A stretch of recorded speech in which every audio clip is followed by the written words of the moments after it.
65歲以上未着過婚紗禮服嘅夫婦補辦婚禮，俾佢哋重拾回憶。黃詠芝報導。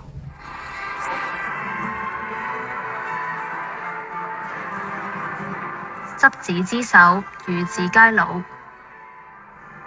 60對銀髮新人着上禮服同唯美婚紗，喺清水灣一間教堂行禮。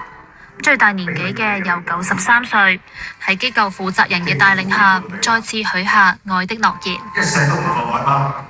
我願意。輕輕咁為老伴揭開頭紗，佢就有啲調皮啦。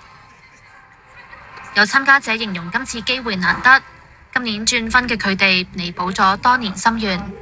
個氣氛唔同啦，因為我哋嗰陣時結婚相咧，即係除咗係喺酒樓擺酒之外咧，即係根本嗰陣時個場合你知結，即係可能係未達到呢個程，即係普通結婚嘅咧，嗰個新郎嘅新娘咧根本連食嘅時間都冇嘅。